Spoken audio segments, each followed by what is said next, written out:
Literally overnight, it was Thursday, May 27th of 2010, and she was healthy. My wife had noticed that she had bruising on her legs, and we look back now, and she had some bleeding on her gums that week, and I had noticed blood on the end of her nose.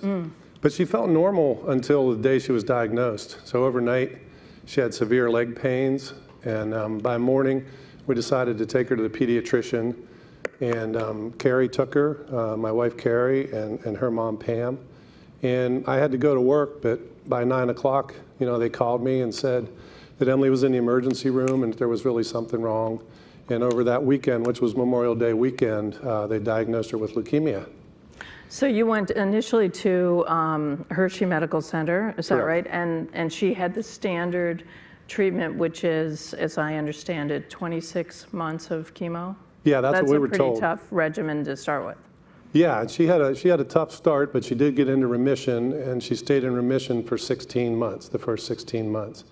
So in the beginning, we were told it's the garden variety kind of cancer, and if you have to have a child with cancer, this is the one you want to have, and it's the most curable.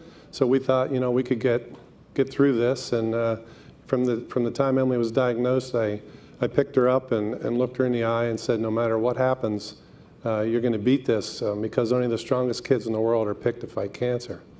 So it was pretty devastating 16 months in when we went for routine blood work, and Dr. Jim Powell at Hershey, he's at Mount Nittany Medical Center, but he's local to us, and he called me the next day and said, unfortunately, Emily's relapsed, and this almost never happens when chemotherapy is working for these kids.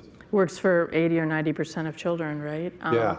So she was unfortunately in the group that it didn't work for, and then, as I understand, you went back and forth a little bit between CHOP and Hershey, and in any case, after a couple back and forths, you ended up back at CHOP because, almost amazingly, the T-cell trial was opening up earlier than expected, and people were worried that Emily wasn't going to be able to wait for the opening of the trial. Correct. We had been told once about the T-cell trial, but said Emily probably can't survive long enough for the FDA to give us approval to try it, so you don't wait for that. We tried to get her to bone marrow transplant, and we never met her donor, but the donor delayed us by 3 to 4 weeks and said they weren't available to donate cells. And halfway through that delay, she relapsed again. And finally, Hershey docs come in and said, unfortunately, we don't have any more weapons to fight her cancer. And when we paged Dr. Reingold and back at CHOP and said, we're coming no matter what, because we're not going home on hospice. And she said, this is amazing to me because the last email I read yesterday was that we got FDA approval to try the T-cell trial. So at that point then, that's the spring of 2012, and now you're in Philadelphia, and they extracted her T-cells, and it took 6 weeks to genetically alter them. Yeah, that's correct. She was in isolation in her hospital room with no immune system for 6 weeks while they told them we're going to send them off to boot camp and we're going to train them to be an Army, and when they come back in there, they're going to go in there and kill your cancer. And what happened when she started getting the treatment? So the first 2 days she did good, and they explained to us, since she was patient 1 in a phase 1 trial, that you split up the dose 10% the first day, 30% the second day, and then 60% the final third day. First 2 days she did good, but the second night around midnight she spiked a fever. We went into the CHOP ER because we weren't comfortable with not being in the hospital at that point. And as soon as we got there, she felt fine, her fever went away, and kind of stayed up all night, and she had popsicles and was doing good in the morning. And Dr. Stephen Grupp came in and said she looks good and feels good, and I think we need to get the rest of this dose in her. And we agreed. We were 100% all for it. And when she got the final dose, though, she had so much cancer in her system, and these cells revved up right away. And there was so much cancer dying all at once that it overwhelmed her system. And then she ended up in a coma on a ventilator breathing for the next 14 days. And what happened after that?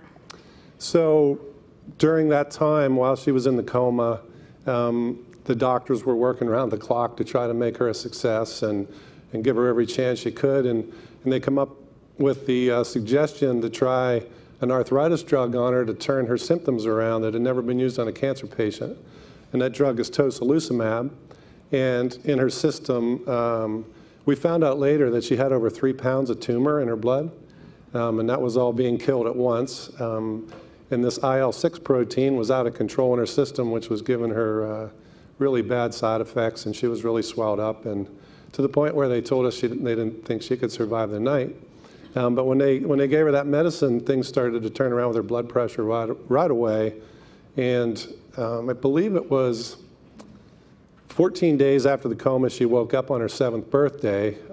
But before that, Dr. Grupp came through the door one day and he said, you know, this is amazing to us and we're cautiously optimistic, but we see that Emily's improving faster than we expected for how sick she was, and now her B cells are disappearing. So we think it's working. So again, she woke up on her 7th birthday, which was May 2nd of 2012.